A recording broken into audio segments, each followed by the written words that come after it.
The Chicago Bulls face a team tonight in the Orlando Magic that they just quite frankly don't match up well against. How can the Chicago Bulls try to find some success against the Orlando Magic? We'll talk about that today. We'll also talk about some of the recent trade rumors to come up surrounding this team after their recent struggles, and we'll dive into the mailbag. We'll get into all that and more right after this.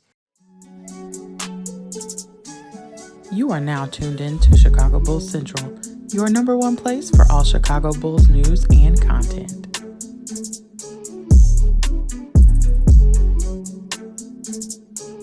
All right, Bulls fans, welcome to another episode of Chicago Bulls Central. I'm the host here, Hayes. You can follow me at CEO Hayes if you choose to do so on any social media platform. Now, we're here to talk about our Chicago Bulls. The Chicago Bulls face a team in the Orlando Magic today that, like I said in the opening, they just quite frankly don't match up well against. The Orlando Magic are a team that presents a lot of problems for the Chicago Bulls when you look at how the Chicago Bulls do struggle when they struggle against teams. The size and length of the Orlando Magic, just between the players of Franz Wagner, Paolo Banchero, and Wendell Carter, are just tough matchups for those same positions on the Chicago Bulls. You got Patrick Williams, who's probably going to draw that matchup against Paolo Banchero, and I'm not hopeful for it at all. Like, I know Pat played much better against the Charlotte Hornets, and I'm glad to see him play in that game, going back home. And we've seen some games in which Patrick Williams has guarded long, athletic players pretty well, but I'm just not hopeful of it. And then you have the Wendell Carter matchup. Wendell Carter literally sees the Chicago Bulls every time and licks his chops, and him and Vooch he's owned that matchup basically since we traded the players for each other. And Franz Wagner on DeMar DeRozan, that length and the fact that Franz he doesn't back down defensively. He's not the greatest defensive player. I'm not saying like Franz Wagner is some type of lockdown defender, but it just presents those type of problems for DeMar DeRozan. And then you also factor in Gary Harris, Markelle Fultz, Cole Anthony, Jalen Suggs, and if Jonathan Isaac does play, he sat last night, but that could be because they were doing injury management on him, could very well be that he's going to be playing tonight. And if that happens, those are just players that just, again, present matchup problems for the Chicago Bulls. And we already know Jalen Suggs, Mr. Magic City, he just seems to have it out for the Chicago Bulls. If he played the Chicago Bulls 82 games out the season, he'd be one of the best players in the NBA. So really, when it comes down to it, what the Bulls have to do is, first off, in this game, they have to rebound the ball as a team. It's going to be tough. The Orlando Magic are a team that is just going to, at least on paper, outwork the Chicago Bulls when it comes to the rebounding matchup. And as we've seen with the Chicago Bulls team, when they get out-rebounded, it really does affect their game. It affects how they get their offense. It affects how easy that offense is for them overall. And so the Orlando Magic right now, they're the 17th ranked team in rebounding in the NBA, but that doesn't really mean anything when it comes to that for this team because, as we know with the Chicago Bulls, you cannot, the Bulls they suck.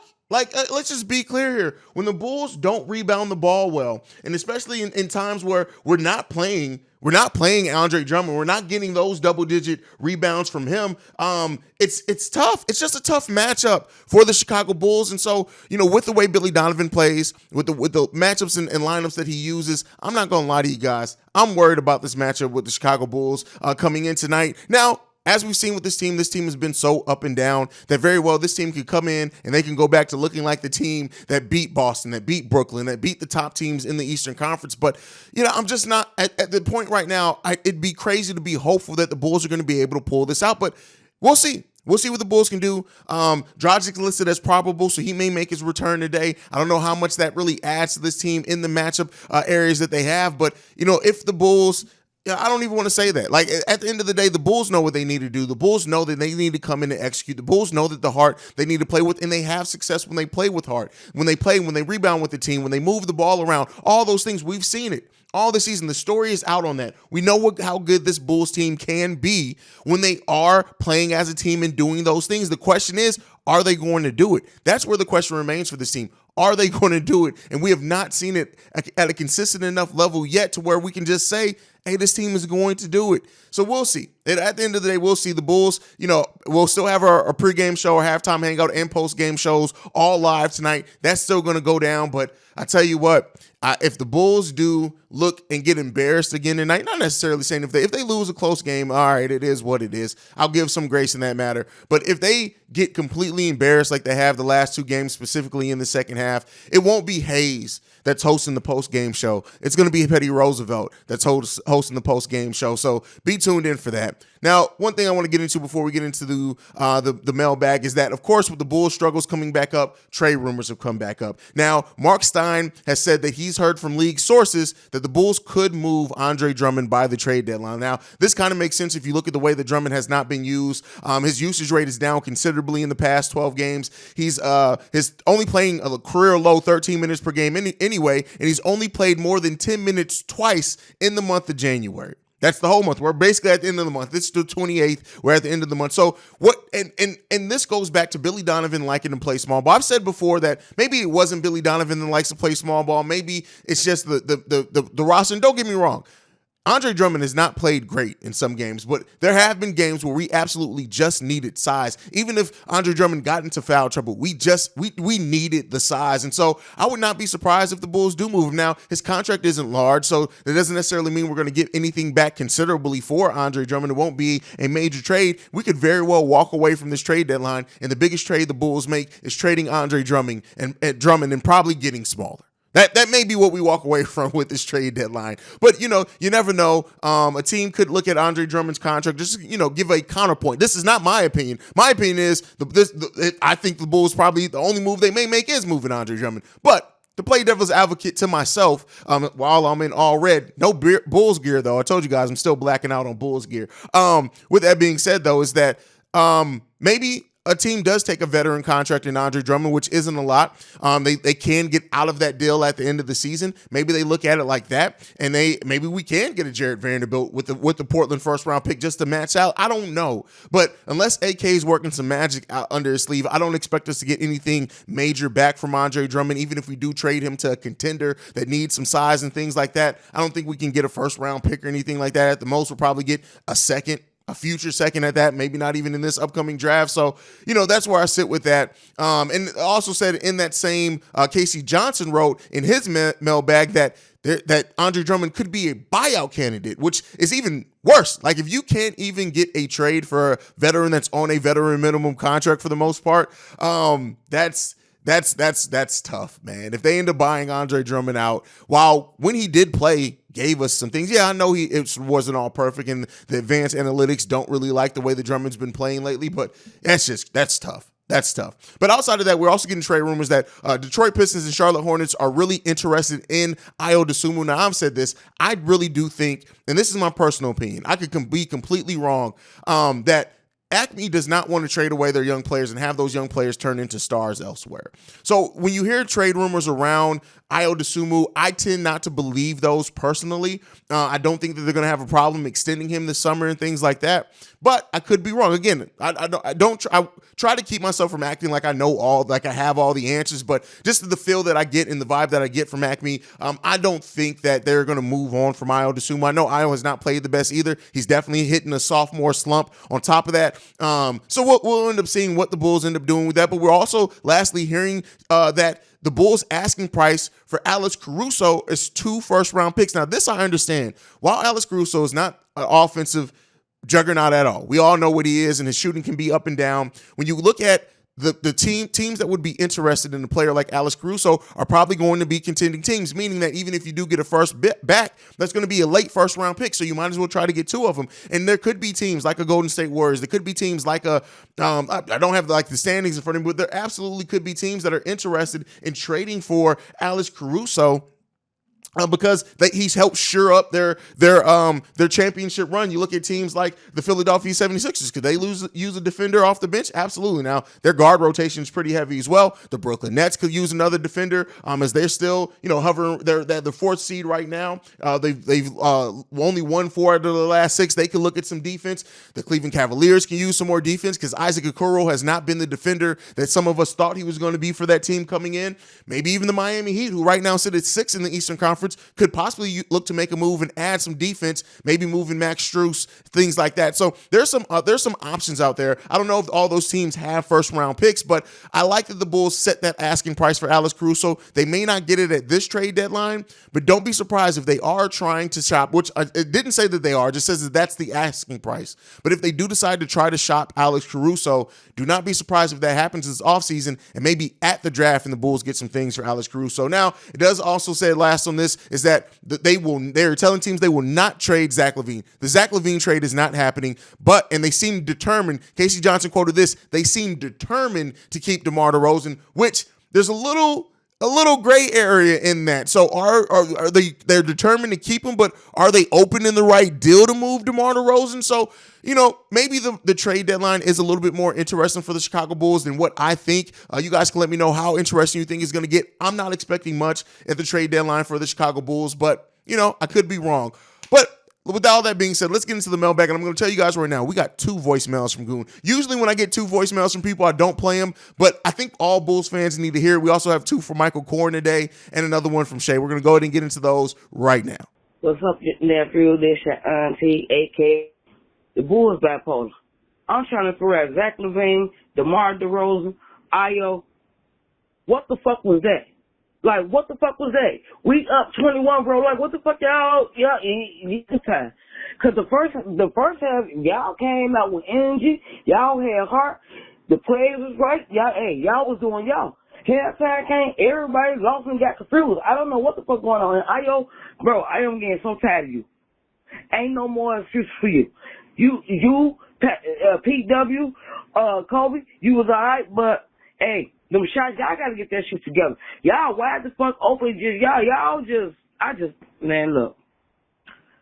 I just don't know what to say. Y'all come to heaven to fucking me. What the fuck is y'all talking about? How the fuck y'all finna piss the fucking fans off?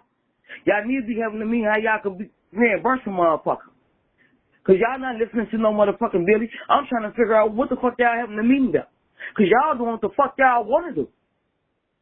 Ain't no way in hell this team should have came back and did. Y'all got plumped. Y'all played like some pussies.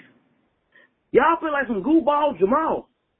And the front office, I don't know what y'all gonna do, bro.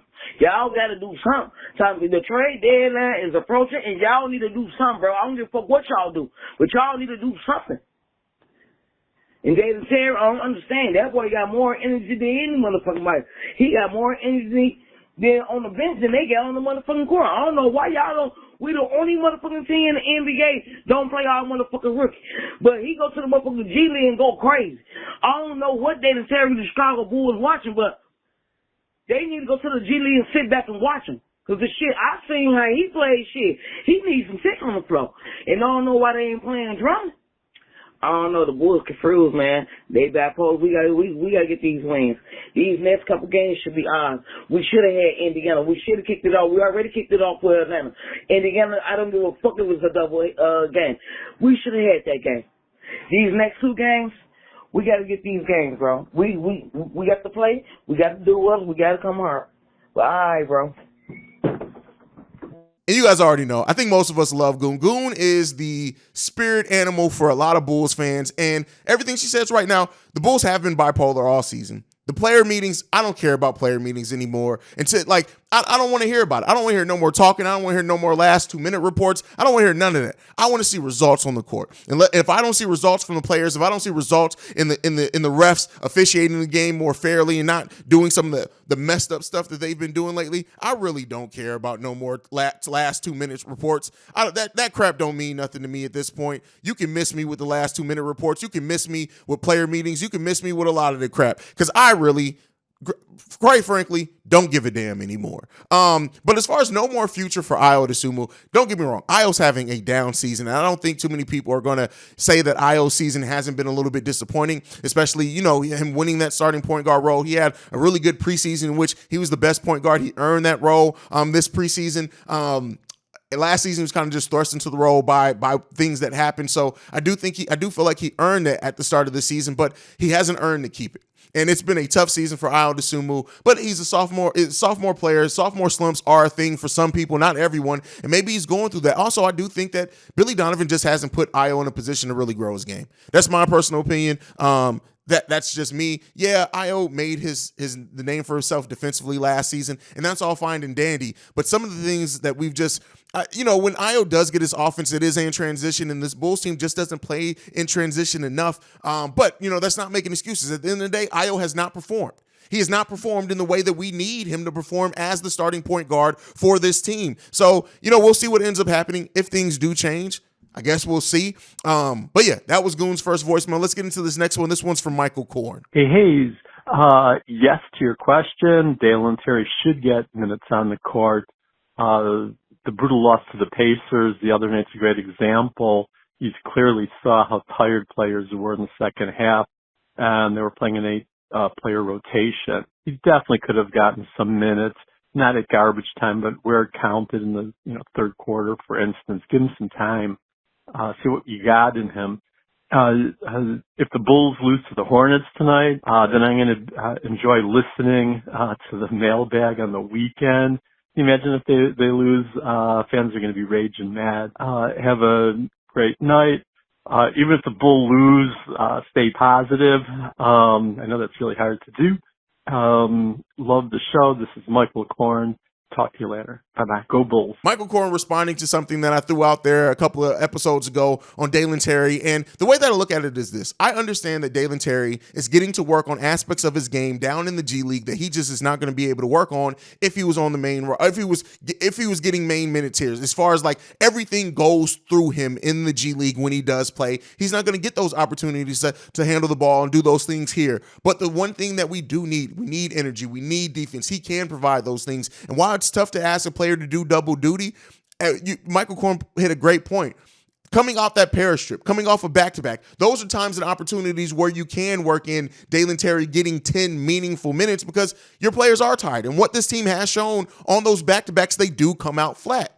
So I just wish that the development plan was a little bit more clear. I understand G League can be a development plan and part of that, and I do think that that's what they're doing, but I just think that while this team is trying to find something and needing energy, you keep seeing rookies and young players and second-year players cook the Chicago Bulls because they have that heart. The one thing that we all know Dalen Terry does have is that heart. Yes, there are going to be times where he makes mistakes. Yes, there's going to be times where he looks lost out there. Yes, there's going to be times where he makes frustrating plays for us and things like that, but the growing pains we need to see with Dalen Terry, and we need to allow him to go through that, in my opinion. That's where I sit. You guys can let me know what you think on that one down below. Let's get into this next one. This one's from Shay. Hey, what's up? This is Shay. After seeing this Charlotte Hornets game, I'm convinced Billy Donovan has something against Andre Drummond. Now, look, I understand you got to perform well in practice in order to get into the game, but I look at it like this. And I know what you're going to say. Sometimes this team has to play with a lot more heart, but heart is just like talent. It only gets us so far. It's going to come a time where guys like Derrick Jones Jr. and guys like Javonte Green, they can't compete with a guy like Jared Allen on the defensive boards. You need a guy with equal amount of size that can help them with that. And I think that Billy Donovan is just too infatuated with small ball. Now, look, I know Andre Drummond ain't been playing the best lately, but at this point, you kind of got to throw shit to the wall. I hope it sticks. Anyway, tell me what you think. And Billy Donovan and Andre, this is one of the things, like, don't get me wrong. I know that Andre Drummond has not played the best. He has had games where defensively he's gotten caught up in rotations. Defensively he's gotten, caught on switches. Defensively he just doesn't get out to his man. He doesn't play the on-ball defense that, we've come to expect from Andre Drummond. So I understand that costing him some minutes or costing him, the coach should maybe be a little tough on him for a few games. I understand that. But you have DeMar DeRozan. We know what DeMar scores. He doesn't play a lick of defense. Zach LaVine played a complete terrible fourth quarter. Ayo Dosumnu and Patrick Williams go up and down. There's some games where their bodies are out there on the court. I don't know if their spirits are out there on the court.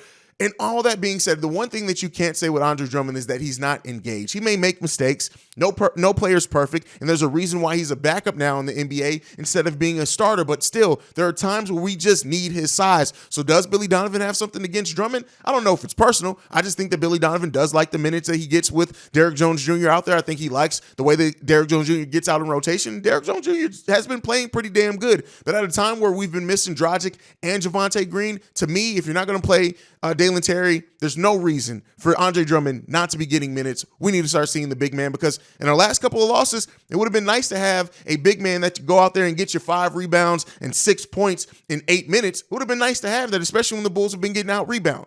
That's just me. All right, let's get into this next voicemail. This is another one from my auntie, Goon. Hey, what up, AKA Gone? I'm not even happy this morning. The last 2 games from Indiana and Charlotte, that shit was embarrassing. Fuck Indiana. Charlotte was embarrassing. This team is number 15 in the fucking NBA league. Is y'all serious? This team came out playing like they had heart, like they had soul, and punch y'all.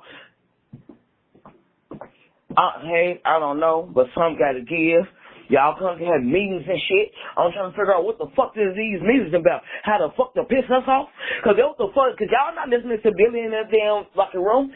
Y'all not hearing anything Billy got to say. Y'all not listening to no plays. No nothing. Yesterday when I watched this game, I seen motherfuckers in the corner with their hands on their hips. Motherfuckers not running, they walking, they jogging. Yo, you couldn't give this a shot. I'm getting sick of your ass.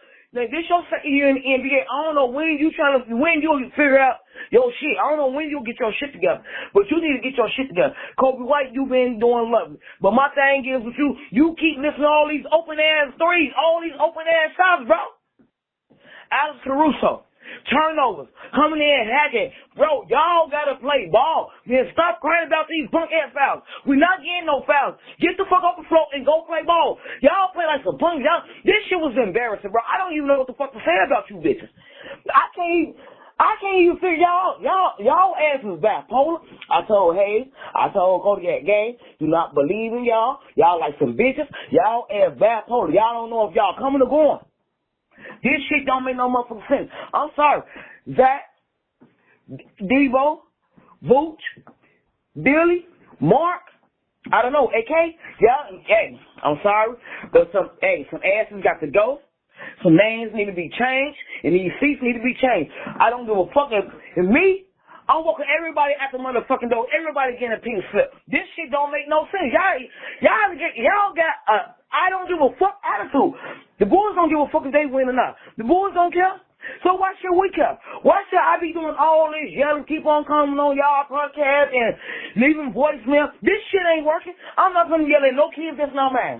Straight the fuck up. They hard-headed as hell. The Bulls don't listen to shit. They do what the fuck they want to do. They got a fuck you attitude every time they even enter Chicago Bulls Center. I'm tired. I can't do it. Fuck the Bulls. Fuck them. Fuck them. Fuck them. I'm sick of this shit. I'm tired of watching this bullshit. That's why their new name, Hayes, is the Bullshitters. Do not forget, the Bullshitters. It ain't the Chicago Bulls no more. The Bullshitters. That's their fucking name. They some goofball Jamals. They what the fuck? They some clowns without fucking makeup. You know what the fuck this team is? I'd rather go to the circus before I go to the United States. Listen. I completely Goon was me on the last post game show. I'm able to be a little bit more calm now because I've taken some time. I recorded yesterday's daily episode, and I did not look at any Bulls news. Outside of being on the Cognac Boys Invasion show, I didn't even think about the Chicago Bulls. I needed that level of separation. And this team is just frustrating. This team has been so up and down. This team has been playing like cowards, to just be quite frank on it. And hopefully we see that start turning around for this team. I don't know how hopeful I am about that anymore, but man, it's been a tough go for the Chicago Bulls this season, man, and a tough go for Bulls fans. And I'm sorry that y'all have had to go through this, man, right along with me. This is the team that we love, and it's frustrating. And, you know, the players, the coach, even AK and Eversley, nobody's getting a pass from me anymore. Something needs, like I said, I understand not every trade deadline is going to be huge. Not every offseason is going to be a series of a bunch of moves. But if you see this team struggling, if we come back, we're primarily the same team without making some improvements, at the start of next season, it's going to be a dark start to the season because you guys are going to see Petty Roosevelt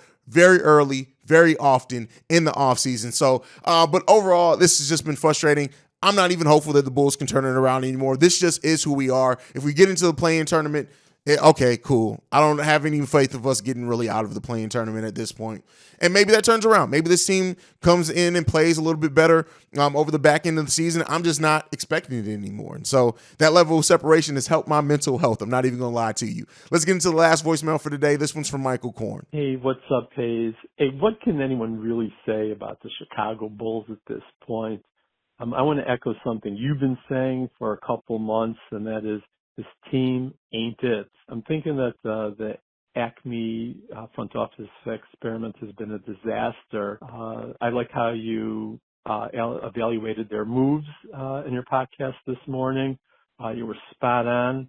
You know, the first sign was, the first troubling sign was they didn't axe Boylan. They wanted to see for themselves when everyone knew that he was a shit coach, and kind of think that way of him as a person from the little you could see. But anyway, I dig Lonzo Ball, but by the way, I like the Bulls players a lot, but as a player, did Acme really do their due diligence?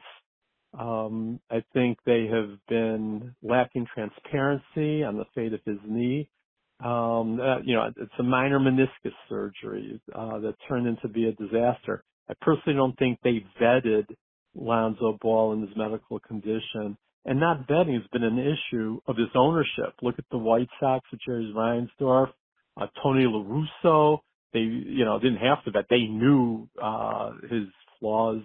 Clevenger, the pitcher. How does their front office and ownership take a shot at him without doing due diligence? It really sucks. And the last thing I'll say, the roller coaster hasn't been Bulls play like crap and then they play great and it keeps swinging back and forth. That's not really the pendulum. I think the range is they either, when they beat good teams, are okay and gives us some hope, but man, are they bad when they lose to crap teams. No, it's the NBA, but the Bulls have been going from okay to really suck. I'm sorry, the weight of those losses are just more brutal than the satisfaction coming out from the few good wins they eke out against good teams. I don't know if you blow it up. If you can blow it up, can you really blow it up? Because I think the trading market or the trade market just seems to be completely dysfunctional. We'll see by the trade deadline. I think that's because, Gobert getting, 3 draft choices for him and like all just the last year or so of deals, I think put the Bulls in a really bad shot to compete and to build an impactful roster. Lord help the Bulls. I'll be listening to the mailbag. I expect to hear some really passionate comments from fans. Keep up the good work. And Michael Korn says that the Acme experiment has been a disaster. And listen here, I won't say that it's been a disaster completely, but as I reevaluated their moves in yesterday's episode, you guys know my feelings on that. Now, ownership also definitely has a place, and I love that Michael Korn talked about ownership, not only just with the Chicago Bulls, but the Reinsdorf ownership overall. The fact that the Reinsdorfs wanted Acme to consider keeping on Jim Boylan is ridiculous. And that shows you how separated the ownership is from knowing what it takes to build a winning team. That right there is the perfect example of how far this ownership is from really understanding. This shows how important it is for this ownership to have a GM that really understands the ins and outs and how to build a team, because the ownership, they don't know what the fuck they're doing. The ownership's on bottom dollar. You wanted them to keep on Jim Boylan, who was at that point one of the laughing stocks of coaches in the NBA. You brought up Tony La Russa, great point there as well. Like, the ownership, the Reinsdorfs have to wake up. And I don't listen, as long as the Reinsdorfs are the owner, it's always going to take a really strong, smart, and financially crafty GM if the Bulls do ever want to get back into championship contention. They say the right lip service. They say they want to play for a winner. They'll pay the luxury tax for a champion. All this shit. Listen, you got to show me. Ownership, players, GMs, everybody got to show me. And right now, the only thing that we're being shown is that we're a middle of the pack team that's going to be lucky to sneak into the play-in, and that everybody has a part in that. The coaching staff has a part of that. The players have a part in that. The front office has a part of that. The ownership also has a place in why we are where we are as a franchise. And let's see if it can be turned around. Let's see how hopeful how much hope this team ends up being deserving from us as a fan base. But at the end of the day, man, it'll all be told on the court. But that's it for me for today, guys. For now, I'll be back later on tonight for the pregame show, halftime hangout, and postgame shows. But otherwise, make sure you're following the show at Bull Central Pod. You can send us any feedback, questions, comment, concern, bullcentralpod@gmail.com. Lastly, if you want to leave a text and or voicemail for our mailbag episodes, which will have another one tomorrow, the number to do so, 773-270-2799. We are the number one spot for everything Chicago Bulls related because of you guys. And like I like to end every episode on, go Bulls. Love you guys. See red if you can. It's game day for whatever that means. Love you guys, man. Peace. This has been a presentation of the Break Media.